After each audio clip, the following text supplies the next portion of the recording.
কি অভিযান করলেন স্যার আজকে? আজকে বিকালবেলা একটা টেলিফোন আসে আমাদের এখানে প্রভুরামপুর জঙ্গলের মধ্যে কয়েকটা ব্যাটারি দেখতে পেয়েছে।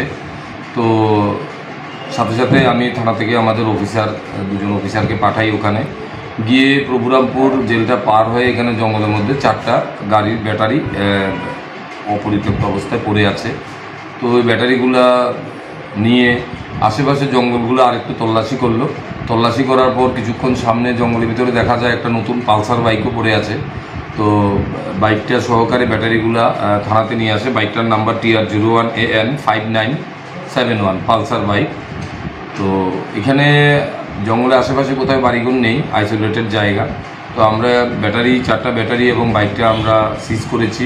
আমরা কোর্টে পাঠিয়ে এটার ইনভেস্টিগেশন করছি। পাশাপাশি বাইকের রেজিস্টার্ড ওনার তার নাম্বার দিয়ে বের করে কথা বলেছি। উনি বাইকটা কিছুদিন আগে বিক্রি করেছে আরেকজনের কাছে, সেটা এনসিসি থানার আন্ডারে জিবি এরিয়াতে। তো ওনার সাথে কথা এখনও হয়নি, উনি কি ওইখানে কোথায় কোনো কমপ্লেন করেছে কি না। তো বাকিটা আমরা ইনভেস্টিগেশনের পর দেখতে পাবো কিভাবে বাইকটা কোথা থেকে এসেছে।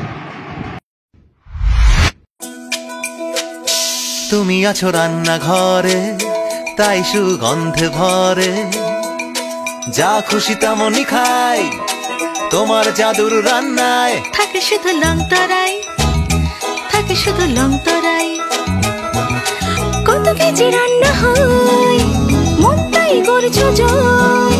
ভালোবেসে বলছি তাই, রান্নায় তোমাকে চাই, চাই শুধু লংতরাই, চাই শুধু লংতরাই।